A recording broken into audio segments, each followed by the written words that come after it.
అనగనగనగా ఒక ఊరిలో onion, tomato, potato, ice cream ఈ నలుగురు మంచి స్నేహితులు.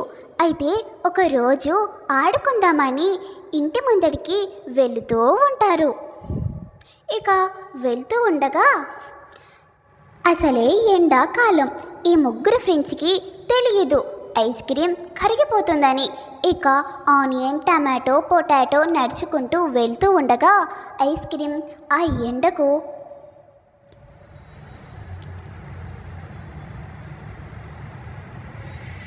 కరిగిపోతూ ఉంటుంది.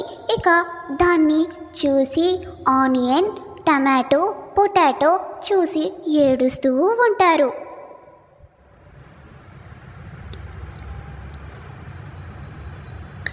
ఇక ముగ్గురు కలిసి ఇంటికి వెళ్దామని వెళ్తూ ఉంటుంటే ఇక రోడ్డు క్రాస్ చేద్దామని అనుకుండగా పొటాటో త్వరగా రోడ్ క్రాస్ చేస్తూ ఉంటుంది.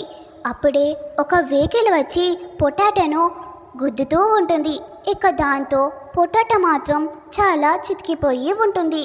ఇక ఆనియన్, టమాటో, పొటాటోను చూసి చాలా ఏడుస్తూ ఉంటారు.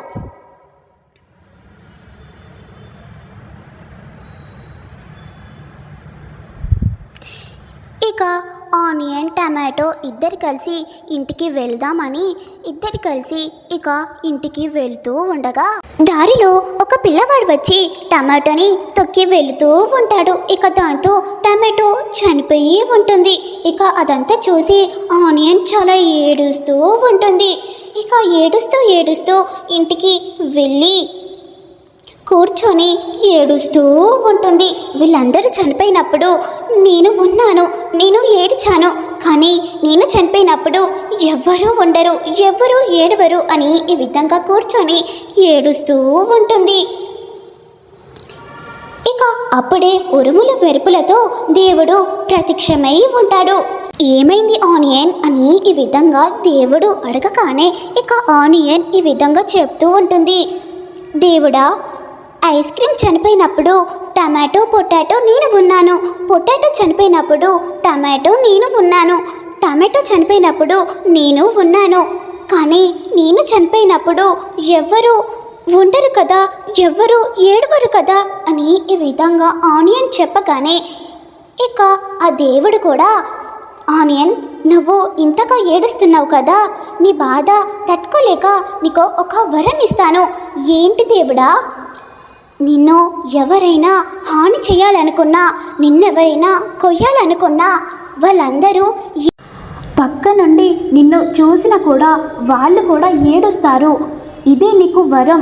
థ్యాంక్ యూ దేవుడా అని ఆనియన్ చాలా హ్యాపీగా ఫీల్ అవుతూ ఉంటుంది. ఇక నువ్వు ఏడవకూడదు, సరే దేవుడా నేను ఏడవను అని ఈ విధంగా ఆనియన్ చెప్తూ ఉంటుంది.